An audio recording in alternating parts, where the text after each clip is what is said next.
Hello and welcome to Hope Tushant. I hope you're in best of your health and spirit. Ladies and gentlemen, boys and girls, this is not a clickbait. I'll surely shut down my YouTube channel अगर इन topic से सवाल नहीं आया जो मैं आपको इस video में बताने वाला हूँ. And I am very confident in this. ये क्लिकबेट इसलिए नहीं है क्योंकि मैं बहुत कॉन्फिडेंट हूँ. मैं इतना कॉन्फिडेंट कैसे हो सकता हूँ इन चीज़ों को लेकर? यूपीएससी तो बड़ा अनप्रिडिक्टेबल गेम है. ये अनप्रिडिक्टेबल है, बिल्कुल है, जी हाँ है. लेकिन यूपीएससी की थीम्स चेंज नहीं होती हैं. तो मैंने यूपीएससी के एग्जामिनर को समझा, मैंने थीम समझा जहां से वो बार बार सवाल पूछता है. दूसरा प्रीवियस ईयर क्वेश्चंस को समझा. तीसरा करंट अफेयर में, करंट कॉन्टेक्स्ट में क्या चीजें घूम रही हैं. ये तीनों चीजों को यूज करके मैं आपको आज कुछ टॉपिक्स बताने वाला हूं जहां से श्योरली फॉर श्योर आपको 2024 में सवाल पूछे जाएंगे. बिल्कुल पूछे जाएंगे. Have trust on me, these are the most expected topics from polity for 2024 pre examination. आइए मैं आपको टॉपिक्स बताता हूं, और सिर्फ टॉपिक्स नहीं बताऊंगा, ये प्रीवियस ईयर क्वेश्चंस लिखकर नहीं लाया हूं, इसका पूरा प्रूफ और कॉन्टेक्स्ट देकर चीजें समझाऊंगा. अगर आप इस YouTube चैनल पे नए हैं तो आपको ये वीडियो क्लिक बेट लग सकती है, पर मैं आपको फिर भी अगेन कहना चाहूंगा, आप सारी वीडियो चेक कीजिए. ये गेम बेस्ड ऑन रैशनैलिटी है, जिस रैशनैलिटी के बल पर हम ये गेम खेल रहे हैं. तो आज की वीडियो के लिए मैं बोल रहा हूं कि ये टॉपिक्स पूछे जाएंगे, क्योंकि ये टॉपिक्स मैंने बड़े ब्रॉड भी रखे हैं. देखिए, ऐसे क्लेम मैं कर नहीं सकता ना कि पूछे जाएंगे. मैंने उन चीज़ों को बड़ा ब्रॉड रखा, वहाँ से सवाल पूछे ही जाते हैं, अक्सर पूछे जाते हैं, इसलिए पूछे ही जाएंगे. इसलिए ऐसा थंबनेल मैंने आपके लिए प्रिपेयर किया है, ऐसा स्मार्ट क्योंकि थंबनेल तो ऐसे ही लोग देखकर अट्रैक्ट होते हैं. क्या आप भी उनमें से एक हैं जो ऐसा थंबनेल देख के अट्रैक्ट हुए हैं? ऐसा नहीं है. इस वीडियो में सिर्फ थंबनेल नहीं है, इसमें कंटेंट भी है और कॉन्टेक्स्ट भी है. आइए मैं दोनों चीज़ें आपको समझाने की कोशिश करता हूँ with all my honesty. UPSC current affair context and previous year questions दोनों शो करूंगा. पहला topic, right to protect genetic information. Right to protect genetic information is a fundamental right that recognizes an individual's autonomy and control over their personal and intimate genetic data. ये right to protect कौन से article में आता है, इससे सवाल पूछा जा सकता है. ये पूछ सकते हैं कि क्या ये फंडामेंटल राइट है, क्या ये कॉन्स्टिट्यूशनल राइट है, क्या ये लीगल राइट है. इस तरह से सवाल फ्रेम किए जा सकते हैं. और यहां पर देखिए, this is guaranteed under article 21 of the Indian constitution and this right recognises under various international human rights instruments, including the Universal Declaration of the Human Rights and International Covenant of Civil and Political Rights. अब मेरी बात समझिए, ये genetic information ये important right क्यों है? क्या UPSC ऐसे प्रीवियस ईयर क्वेश्चन पूछता है? ये रहा करंट अफेयर का context. Let me take you the previous year questions, और बहुत ढेर सारे पूछे गए. These are some example. Right to privacy is protected under which articles of the constitution, ये पूछा गया था. what is the position of the right to property in India, 2021 का ये सवाल हो गया. CAPF में भी सवाल पूछा था, Constitution of India does not guarantee which one of the following as a fundamental right. कौन सा फंडामेंटल राइट नहीं है, ऐसा सवाल पूछा. यानी फंडामेंटल राइट, कॉन्स्टिट्यूशनल राइट. और यूपीएससी ने 2017 में खुद पूछा था कि right to vote and to be elected in India is a fundamental right, natural right, constitutional right और अ लीगल राइट. इनके जवाब क्या है? क्या आपने जवाब कमेंट बॉक्स में लिखा कि इसका आर्टिकल 21 आंसर है क्या? पुट्टा स्वामी जजमेंट. क्या ये 2021 का राइट टू प्रॉपर्टी, क्या ये सभी पर्सन के लिए अवेलेबल है? It is a legal right available to any person. क्या ये आर्टिकल 300A में दिया हुआ है? कि इन सवालों के जवाब आप तो दे रहे होंगे ना कमेंट बॉक्स में हमेशा की तरह. The constitution of India does not guarantee which one of the following as a fundamental right. Right to equality, right against exploitation, right to property, right to carry on the trade and business. ये सवाल का जवाब आप बताएंगे. मुझे बताइए कौन सा फंडामेंटल राइट नहीं है. क्या right to property fundamental right है? या 300A आर्टिकल में दिया हुआ है. And right to vote and to be elected in India is a constitutional right. तो क्या आंसर इसका सी होगा? आई होप कि मैंने आपको आंसर बताया, लेकिन आप ये बात समझिए, आंसर इंपॉर्टेंट नहीं है इतना. ये समझिए कि प्रीवियस ईयर क्वेश्चंस यहां से पूछता राइट से. जी हां. क्या करंट अफेयर का कॉन्टेक्स्ट है? जी हां. तो क्या इन टॉपिक से सवाल पूछे जाएंगे? जी हां. इसलिए तो मैं इतना श्योर हूं, इसलिए मैं इतना ब्रॉड बता रहा हूं. साथ में सिर्फ एक चीज नहीं बता रहा हूं, और भी चीजें न्यूज में. राइट टू प्रोटेक्ट हिज और हर पर्सनैलिटी, ये कौन से आर्टिकल के अंदर आता है? राइट टू रेपुटेशन कौन से आर्टिकल में? Right to privacy, right to information, right to access internet, right to education, right to vote, right to be elected, right to contest selection, right to property. Please do write down. ये कोई मेरे लिए, आप सब में से कोई भी एक इंसान कमेंट बॉक्स में सबके आगे आर्टिकल नंबर लिखकर मुझे बता सकता है कि राइट कहां पर प्रोवाइडेड किए गए हैं, इनडायरेक्टली या डायरेक्टली. ये मुझे आप समझा देंगे तो मजा आ जाएगा. मैं भी समझूंगा कि आप भी तैयारी कर रहे हैं और मुझे फीडबैक मिल जाएगा कि आप लोग सीरियस हैं. तो यहां से सवाल पूछे जा सकते हैं, इन राइट से भी सवाल पूछे जा सकते हैं। एंड यहां पर एक और भी करंट अफेयर का कॉन्टेक्स्ट है, right to repair. The ministry of the consumer affairs has launch the right to repair portal India. एक तो राइट टू रिपेयर भी है, क्या ये आर्टिकल 21 के अंतर्गत है? To provide the consumers with the access to repair information for their products and reduce e wastage. तो ये बड़ा इंपॉर्टेंट है, राइट टू रिपेयर, इसके बारे में भी पढ़िया। एक राइट टू वॉक भी है, पंजाब के कॉन्टेक्स्ट में एक राइट टू वॉक भी है। जरा मुझे बताइएगा आपको क्या राइट टू वॉक के बारे में पता है? एंड प्लीज डू अंडरस्टैंड कि यूपीएससी ऐसे सवाल, ऐसे फ्रेम से, ऐसे कॉन्टेक्स्ट से सवाल जरूर पूछता है। सो दीज आर इंपॉर्टेंट, और इंपॉर्टेंट थीम है क्या? डू अंडरस्टैंड कि fundamental rights are important, DPSP are important and fundamental duty. तो कभी आपको पूछेगा कि डीपीएसपी है कि फंडामेंटल ड्यूटी है, तो कुछ स्टेटमेंट देगा और पूछेगा which of the following are the fundamental duty given under article 51A of the Indian constitution. इस तरह से सवाल बन सकता है। फंडामेंटल राइट के तो बहुत सारे सवाल बनते हैं, इसीलिए मैंने कहा ना कि आज जो मैं टॉपिक्स बताने वाला था, यहाँ से सवाल तो पक्का ही, अरे कहीं से तो सवाल पूछेगा, इसलिए वो क्लिक बेट नहीं है, बस मैंने स्मार्टली उसको ऐसा लिख दिया है। मैं उतनी सच्चाई से आपको चीजें बोल भी रहा हूँ जितनी सच्चाई से मैंने वो चीजें लिखी हैं, ताकि वो आपको क्लिक बेट बिल्कुल भी ना लगे, क्योंकि वो चीज मैं आपको बहुत ब्रॉड भी बता रहा हूँ, लेकिन इस ब्रॉडनेस में भी मैं आपको कुछ चीजें स्पेसिफाई करके करंट अफेयर का कॉन्टेक्स्ट भी दे रहा हूँ। आई होप कि you are understanding each and every point. यहां तक समझ में आया? प्रीवियस ईयर क्वेश्चंस आपको दिखाए, करंट अफेयर का कॉन्टेक्स्ट दिया और कुछ राइट्स दिखाए। Please do understand these are very much important for UPSC pre 2024। Second Panchayati Raj system, local self government बड़े इंपॉर्टेंट है because of the 73rd and the 74th constitutional amendment act, और 30 years complete हो रहे हैं। That's why the very important, local self government is very important. तो 11th schedule and the 12th schedule इसके साथ connected है, पंचायती राज के साथ 11th एंड म्युनिसिपैलिटीज का 12th शेड्यूल कनेक्टेड है। तो डू अंडरस्टैंड कि ये दोनों शेड्यूल भी बड़े इंपॉर्टेंट हो जाते हैं। तो आपको लोकल सेल्फ गवर्नमेंट में ये पढ़ना है कि कौन से कंपलसरी प्रोविजंस हैं कि ये काम करने ही पड़ेंगे, कौन से वॉलंटरी प्रोविजंस हैं कि आप कर भी सकते हैं, नहीं भी कर सकते हैं। अगर मैं आपसे पूछूं कि क्या बैकवर्ड क्लासेस के लिए सीट रिजर्व करना वॉलंटरी है या कंपलसरी प्रोविजन है, मुझे आंसर बताएंगे प्लीज, डू आंसर दैट, कि क्या बैकवर्ड क्लासेस के लिए रिजर्वेशन करना क्या वॉलंटरी है या कंपलसरी है?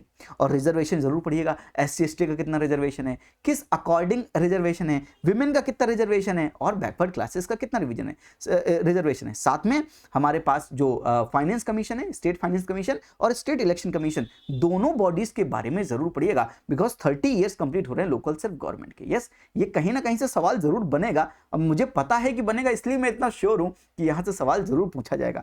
Local self government, 73rd and 74th constitutional amendment act. यहां पर एक चीज समझिएगा, alderman. Alderman refers to a member of a city council or a municipal bodies with exact responsibility depending on the location of its uses. And the Supreme Court has said that, current affair context, Supreme Court said that the Constitution does not allow nominated member of a municipality the right to vote in the meetings. इसलिए ये current affair का context, और यहां पर मैं आपको previous year questions ना दिखाऊं, कैसे बात बनेगी भाई।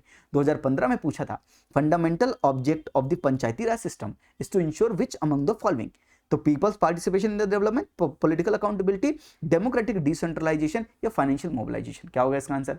जल्दी बताइए, 2015 का आंसर क्या है? पार्टिसिपेट किया आपने, आंसर लिखा, क्या इसका आंसर 1 और 3 है? Political accountability, people's participation and democratic decentralisation. तो जो पंचायती राज सिस्टम है दैट इज डेमोक्रेटिक डिसेंट्रलाइजेशन, तो इसका आंसर होगा 1 और 3। And the second question is the minimum age prescribed for any person to be member of the panchayati raj panchayat is 25 years. क्या ये 25 years है? And the panchayat reconstituted of the premature dissolution continues only for the reminder period. बताइए 2016 का answer क्या? क्या previous year question पंचायती राज system से हैं? बिल्कुल है सर। ये 21 ईयर्स होगा क्या? यानी ये गलत है और ये सही है, तो आंसर क्या 2 ओनली है? क्या आप सबने 2 ओनली आंसर दिया?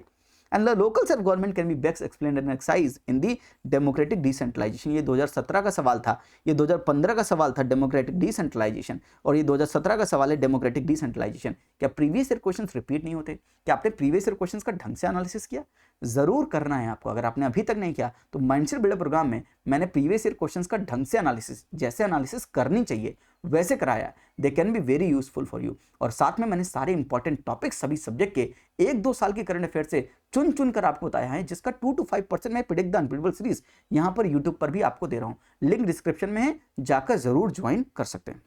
सो पंचायती राज सिस्टम, लोकल सेल्फ गवर्नमेंट बड़ा इंपॉर्टेंट है। ये एल्डरमैन और ये करंट अफेयर कॉन्टेक्स्ट भी आप समझ गए। साथ में panchayat development index, the PDI is a composite index that measures the performance of the panchayats in achieving the localisation of the sustainable development goal. किस तरह से हमने इन्वायरमेंट को लोकल सेल्फ गवर्नमेंट से कनेक्ट कर दिया है थ्रू पंचायत डेवलपमेंट इंडेक्स। बड़ा इंपॉर्टेंट है, इसलिए जरूर इसको पढ़िएगा। Panchayat are categorised into the 4 grades, D score under 40%, C 40 to 60, 60 to 75, B and 75 to 90, A and A plus is above 90%। तो दीज आर द ग्रेड्स। उनको आजकल हम ग्रेडिंग भी दे रहे हैं। सोचिए लोकल सेल्फ गवर्नमेंट को ग्रेडिंग दे रहे हैं। सो लोकल सेल्फ गवर्नमेंट बड़ा इंपॉर्टेंट है। These topics are important. मैंने करंट अफेयर का कॉन्टेक्स्ट साथ में आपको प्रीवियस ईयर क्वेश्चंस भी शो किए। आई होप ये आप समझ रहे हैं बात कि क्यों इंपॉर्टेंट है और कैसे इनका इंपॉर्टेंट होना जरूरी भी है। अगर ये नहीं पूछे जाएंगे तो मैं अब कह रहा हूं कि फिर क्या पूछे जाएंगे। जस्ट 1 सेकेंड, थोड़ा सा लैपटॉप चार्ज में लगा दूं। जी next the third important topic is 106th constitution amendment act. बड़ा इंपॉर्टेंट है, विमेन बड़ा इंपॉर्टेंट टॉपिक है। और देखिए विमेन के साथ मर्ज करता है। किसको मर्ज करता है? अब लोकल सेल्फ गवर्नमेंट को मर्ज करके सवाल पूछ सकता है। ऐसा मैं नहीं कहता, ऐसा यूपीएससी का एग्जामिनर खुद यही बोलता। CDS 2 2021 में सवाल पूछा था, under which article of the constitution of India has a provision made for the reservation of the seats for the women in the panchayat. Article number direct पूछ लिया। क्या होगा इसका आंसर? क्या आंसर 243D है क्या? मुझे कमेंट में जरूर बताइएगा। यानी यहां पर रिजर्वेशन को, विमेन को और लोकल सेल्फ गवर्नमेंट को मर्ज करके सवाल पूछा है। यानी विमेन एक इंपॉर्टेंट जोन है। और सबसे बड़ा जो चीज हुआ है इस बार 106 कॉन्स्टिट्यूशन अमेंडमेंट एक्ट, यहां पर लैंडमार्क वुमेन्स रिजर्वेशन बिल, नारी शक्ति वंदन अधिनियम, ये बड़ा इंपॉर्टेंट है। इसको जरूर पढ़िएगा। इसलिए मैं कुछ चीजें लिख कर लाया हूं आपके लिए। आर्टिकल 338 और ऑल कॉन्स्टिट्यूशन अमेंडमेंट एक्ट जो इंपॉर्टेंट हो सकते हैं उसकी मैंने वीडियो बना रखी है। प्रिडिक्ट एंड बिल्ड प्लेलिस्ट में जाएंगे, आपको सारी वीडियोस मिल जाएंगी। और सभी कॉन्स्टिट्यूशनल अमेंडमेंट फर्स्ट से स्टार्ट करके 106 तक जो भी इंपॉर्टेंट है वो सारे कवर कराएं। सारे कवर कराए नहीं है, जो भी इंपॉर्टेंट है वो सारे कवर कराएं।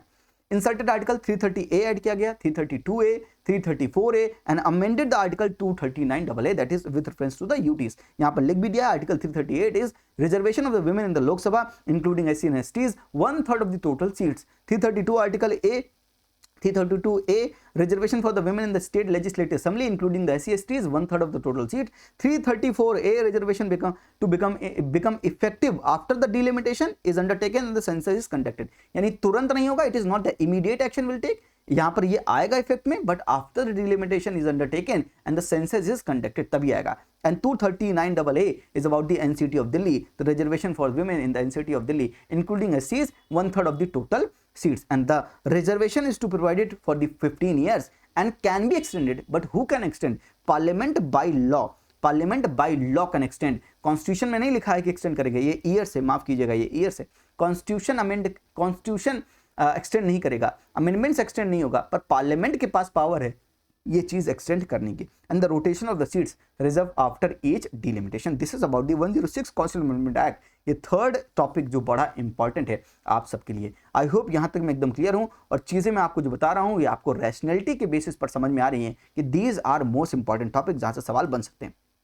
चौथा, इमरजेंसी। अगर आप देखें 1975 इमरजेंसी को अप्रॉक्स 50 ईयर्स हो रहे हैं, तो यूपीएससी का focus 10 year, 30 year, 50 year, 100 year, 25 year, 75 years, ऐसे ईयर्स पर फोकस रहता है। तो इमरजेंसी के ऊपर सवाल बन सकता है। इसलिए इमरजेंसी में आपको national emergency article 352 and the state emergency article 356, ये दोनों आर्टिकल की लैंग्वेज। और मैं तो आपसे कहूंगा कि 352 से 360 वाले आर्टिकल्स एक बार पढ़ लीजिएगा, आपका बहुत भला हो जाएगा। कुछ चीजें आपको बहुत अच्छी समझ में आ जाएंगी जो एग्जामिनेशन के पर्सपेक्टिव से बड़ा इंपॉर्टेंट है। आर्टिकल 358 समझना बहुत जरूरी है।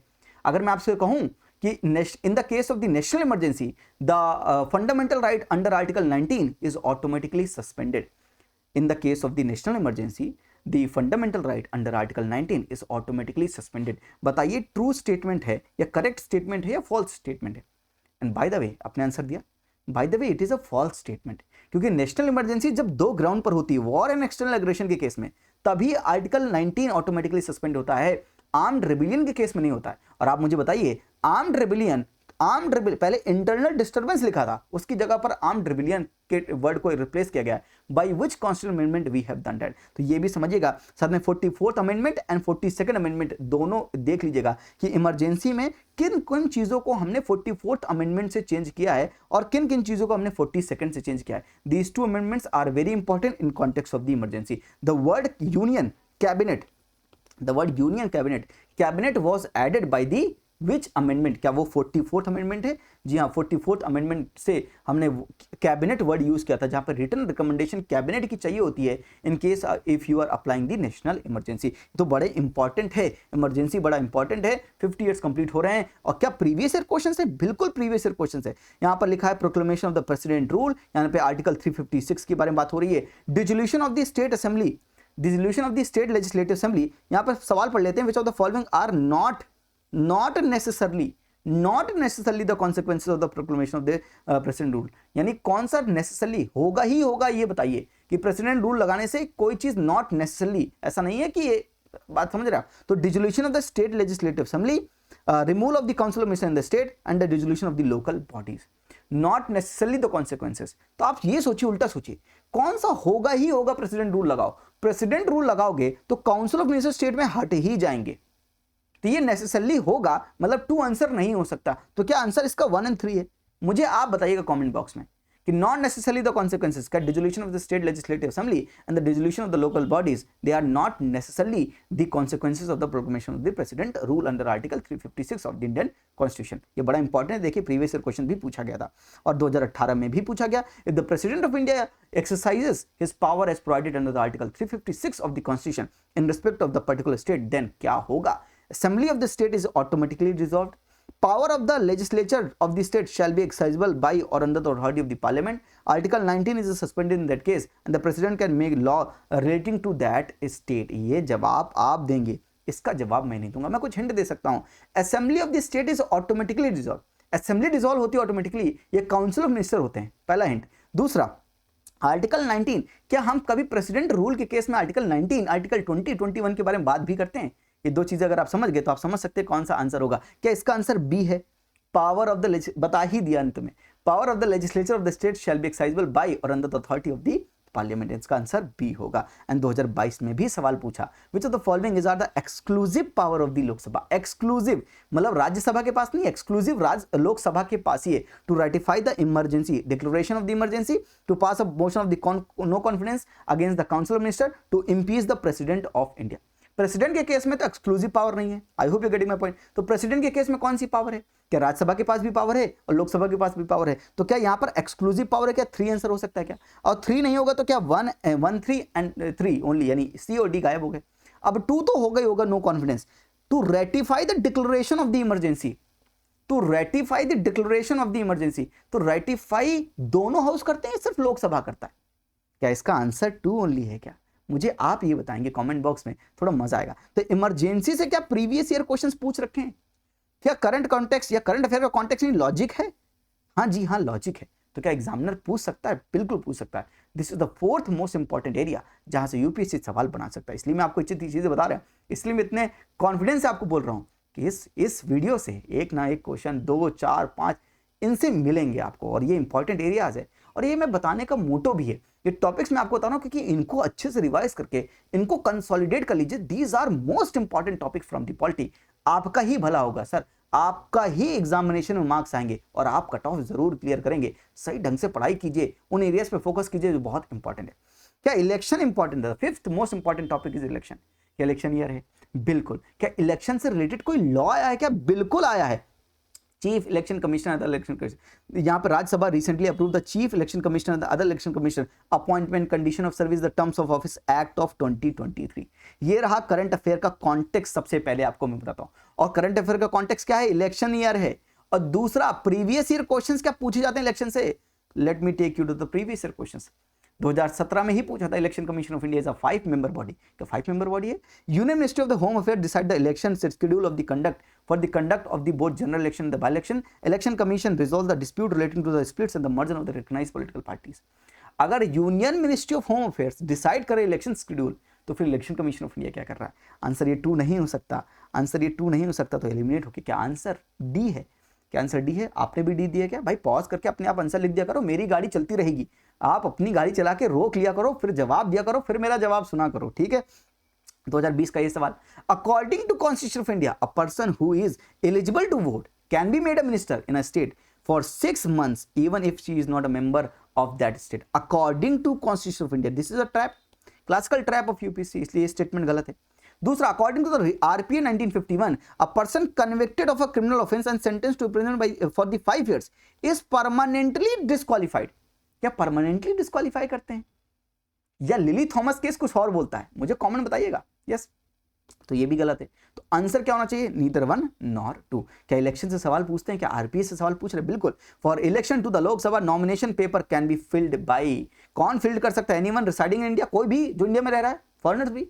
अ resident of a constituency for which the election is to be contested, और the citizen of India whose names appear in the electoral roll of the constitution। कौन कर सकता है? क्या सिटीजन होना जरूरी है? क्या आंसर ये सी होगा। इसमें ब्रह्मास भी यूज होते हैं। जब आप माइंडसेट बिल्डर प्रोग्राम करेंगे तब आपको बहुत चीजें एक्स्ट्रा पता चलेंगी। एग्जामिनर के प्रीवियस ईयर क्वेश्चंस को कैसे समझना है, कहां पर आंसर लाया करता है, कहां पर आंसर नहीं होगा। यहाँ पर क्लासिकल एग्जाम्पल है B3 ब्रह्मास नंबर 3 का, पर आपको पता नहीं है। बट जब भी जिन्होंने माइंडसेट बिल्डर प्रोग्राम किया है दे कैन अंडरस्टैंड कि हम किसके बारे में बात कर रहे हैं, just to give you reference. तो ये इंपॉर्टेंट एरिया है क्या इलेक्शन? बिल्कुल। क्या करंट कॉन्टेक्स्ट में है? बिल्कुल। इसलिए इलेक्शंस को जरूर पढ़ के जाइएगा। एक बार आर्टिकल 324 से 329 पढ़ लीजिएगा, आपको थोड़ा सा इलेक्शन कमीशन ऑफ इंडिया और वो आर्टिकल की जो लैंग्वेज है वो समझ में आ जाएगी। और election commission of India as a body पढ़िएगा। मेरा सवाल आपसे ये है कि the expenditure of the election commission of India is a charge expenditure on the consolidated fund of India. क्या स्टेटमेंट ट्रू है या फॉल्स है?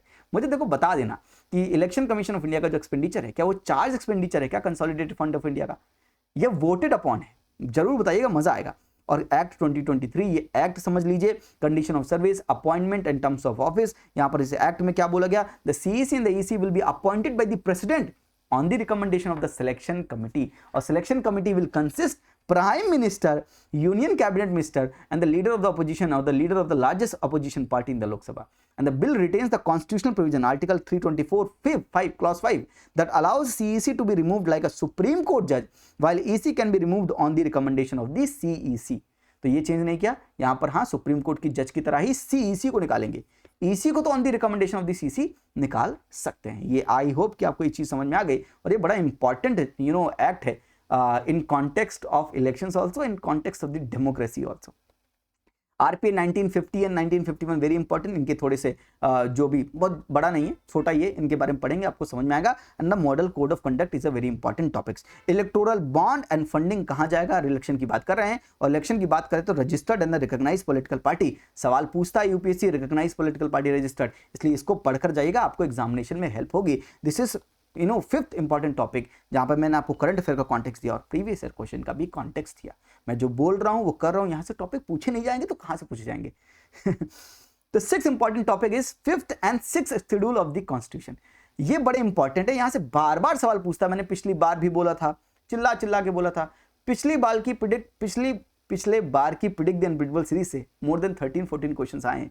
अगर आप पहले आपने मुझे फॉलो किया है तो आपको पता होगा कि ये जो सीरीज है, this series is made based on rationality. मैं आपको इसीलिए सब कुछ दिखा रहा हूं, ओपनली दिखा रहा हूं, कुछ भी बिना छुपाए, with full transparency I am showing you कि ये टॉपिक इंपॉर्टेंट हो सकते हैं। इससे ज्यादा मैं आपको क्या बताऊं। और ये इसमें क्या इंपॉर्टेंट होगा, इसकी जो पीडीएफ है, प्रिडिक्ट द अनप्रेडिक्टेबल कोर्स है, प्रिडिक्ट द अनप्रेडिक्टेबल कोर्स है मेरे ऐप में। ऐप होप तुषार डाउनलोड करेंगे प्ले स्टोर से, जिसकी लिंक डिस्क्रिप्शन में। जब डाउनलोड कर लेंगे तो वहां पर एक प्रिडिक्ट द अनप्रेडिक्टेबल कोर्स है, फ्री सेक्शन चाहिए, ज्वाइन मत कीजिए, फ्री सेक्शन में जाइए, कंटेंट सेक्शन में, वहां पे शेड्यूल ऑफ द कॉन्स्टिट्यूशन करके एक पीडीएफ होगी, और बाकी पीडीएफ जो मैं बोलता हूं पीडीएफ प्रोवाइड करूंगा वही पीडीएफ होगी, सारी पीडीएफ नहीं होंगी। जो मैं बोलता हूं कि मैं प्रोवाइड करूंगा वो पीडीएफ से, जहां पर ये पीडीएफ है जहां पर मैंने फिफ्थ एंड शेड्यूल के बारे में कुछ चीजें बताई है, और वहां पे कुछ क्वेश्चंस भी फ्रेम किए हैं। They are high level questions, वहां से पूछे जाने की हाईएस्ट प्रोबेबिलिटी है। यहां पर देखिए कितने ढेर सारे, ये प्रीवियस ईयर का कॉन्टेक्स्ट देख लीजिए। Which of the following schedule of the constitution of India contains the provision related to anti defection? क्या ये 10th शेड्यूल है? The provision of the 5th schedule and the 6th schedule in the Constitution of India are made in order to protect the interests of the scheduled tribe. Answer A है. Under which schedule of the Constitution of India can the transfer of the tribal land to the private parties for the mining be declared null and void? कहां पर बात कर रहा है? Tribal land. तो क्या ये 5th शेड्यूल है इसका आंसर? और इसी लैंग्वेज को जस्ट उल्टा कर दें। आइए 2022 का सवाल दिखाता हूं। If a particular area is brought under the 5th schedule of the constitution of India, which of the following statement best reflect the consequence of it? This would prevent the transfer of land from the tribal people to the non-tribal people. क्या यही statement नहीं है? क्या इसका जो ये question है, क्या इसका ये ऑप्शन नहीं है? ढंग से देखिए, मिल जाएगा आपको। यस, बताइए, प्रीवियस ईयर क्वेश्चंस में आंसर छुपे हैं, हम उन्हीं को निगलेक्ट करते हैं। और एंटी डिफेक्शन लॉ के ऊपर भी सवाल पूछा कि law specifies that the nominated legislator can not join any political party within 6 months of being appointed to the house.